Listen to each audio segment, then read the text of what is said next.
이런 테스트를 할 때 오디오 시스템을 어떻게 설정할 거냐 하는 부분들인데요. 일단은 우리가 헤드 유닛에 들어가서 사용자 액세스가 있는 게 헤드 유닛이니까요. 모든 오디오 설정을 뭐 예를 들면 톤 컨트롤, 그다음에 EQ라든지, 그다음에 뭐 공간 설정 페이더, 뭐 전후 좌우 이렇게 조절할 수 있는 것들을 기본값 혹은 공장 초기값으로 해놔야 될 것 같습니다.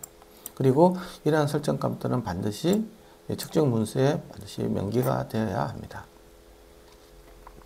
신호음인데요. 어떤 신호를 연해줄 건가 하는 부분인데, 아까 주파수 응답이라든지 최대 음압을 볼 때는 핑크 노이즈를 사용을 하게 됐습니다. 핑크 노이즈라고 하면 폭포수 들었을 때 나는 소리, 픽 하는 소리가 되겠죠. 그래서 이제 저주파수로 갈수록 좀 에너지가 좀 커지고, 그러니까 옥타브 대역에서 보면 동일한 에너지를 갖고 있는 아주 특수한 시그널이 되겠습니다.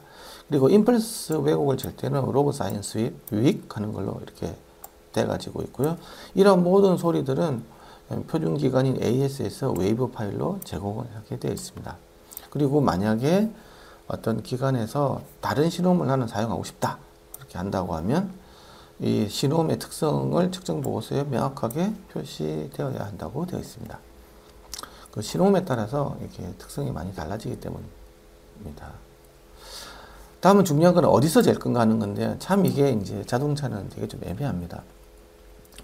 물론 당연히 이제 운전석이 제일 중요하겠지만, 그 다음에는 이제 뭐 조수석에서도 돼야 되고, 또 우리가 알고 있지만 로얄석도 있기 때문에, 그래서 운전석 위치는 필수 항목으로 되어가지고 있고요. 그래서 적어도 각 좌석열에는 뭐 한 개 이상이 측정이 되겠습니다. 그럼 내가 3열이 있다고 그러면 최소 3개 정도는 측정해야 되겠죠. 일반적으로는 우리가 일반적으로 사용하는 자동차 같은 경우는 운전석, 조수석, 그 다음에 후면 2열에 대해서 총 4점을 측정하는 걸 보통 기본으로 많이 하고 있는데요. 아니면 뭐 이렇게 요즘 카니발이나 아니면 뭐 이런 큰 차 같은 경우에는 적어도 이제 뭐 3열, 4열까지 이렇게 있을 때 같은 경우는 각각의 그걸 전부 다 될 건지 아니면 그 중에서 한 열에 하나의 대표적인 위치만 할 건지 그런 거는 정해야 될 것 같습니다.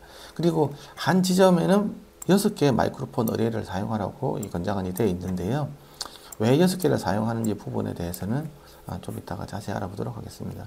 이게 이제 뭐 상식적으로 생각해 보면 안전 키가 큰 사람이 있고 안전 키가 작은 사람이 있고 그리고 이게 내가 이렇게 의자를 뒤로 제끼는 사람이 있고 앞으로 당기는 사람이 있고 여러 가지 사실 보면 훨씬 더 많은 경우의 수가 있을 수 있겠죠. 그리고 또 사람이 키가 2개이기 때문에 어찌 본다고 하면 6개의 마이크로폰 어레이를 사용한다는 것들은 한 3지점, 키가 2개니까 3지점에 대해서 본다고 할 수 있는데요. 이제 어떤 그런 부분에 대해서 자세한 내용을 좀 이따 알아보도록 하겠습니다. 그다음 측정을 할 때 신호음에 대한 음압 레벨인데요. 이게 이제 국제 산업 표준인 IC 61672 표준에 근거하여 A 웨이팅, C 웨이팅, 그다음에 아무 웨이팅을 가하지 않은 Z 웨이팅을 dBSPL 단위로 측정하게 되어 있습니다. 그래서 일반적으로 6개 마이크로폰 어레이에서 30초간 녹음된 신호음을 파워 평균한 LEQ, 즉 등가 레벨을 사용하게 되어 있습니다. LEQ라는 것은 30초 동안 처음부터 끝까지 다 재게 되겠죠. 그렇게 해서 하나의 싱글 넘버를 나타내는 건데요. 그래서 이제 80dB이든 70dB이든 60dB 이렇게 맞추게 되어 있습니다. 그게 맞춰서 측정을 하라고 이렇게 되어 있습니다. 그러니까 우리가 아까 3가지에 대해서 측정을 한다고 했는데 그 중에서 첫 번째인 주파수 응답에 대해서 알아보도록 하겠습니다. 주파수 응답은 인간의 가청 한계인 20Hz부터 20kHz까지 가청 주파수 범위에서 일반적으로 측정을 하라고 되어 있는데요. 필요에 따라서는 더 제한된 범위에서도 측정을 합니다.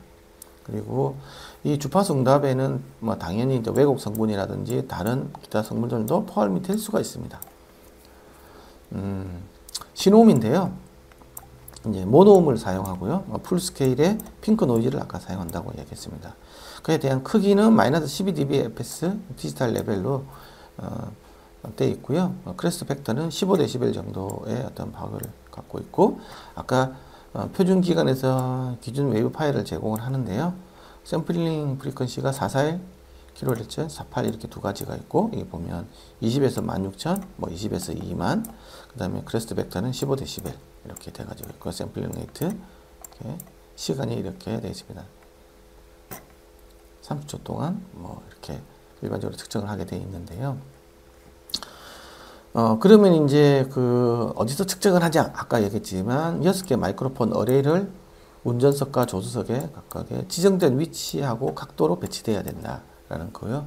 그 위치하고 각도에 대해서는 뭐 좀 이따가 알아보도록 하고요. 어쨌든 기존 신호음을 재생할 때 전체 파워 평균은 뭐 dBA로 계산을 하게 되어 있는데요. 어쨌든 6개의 마이크로폰 어레이를 사용한 매그니튜드 값만 대한 공간 평균을 하게 됐습니다. 6개에 대해서 이제 공간 평균이라는 말은 아까 마이크로폰 6개에 들어온 시간에 대해서 파워 평균을 하게 되어 있습니다. 신호음은 메모리 스틱이나 CD 헤드 유닛이나 블루투스 또는 라인 입력에 사용이 가능하고요. 음원 정보에 대해서는 문서에 반드시 명기를 하라고 되어 가지고 있고요.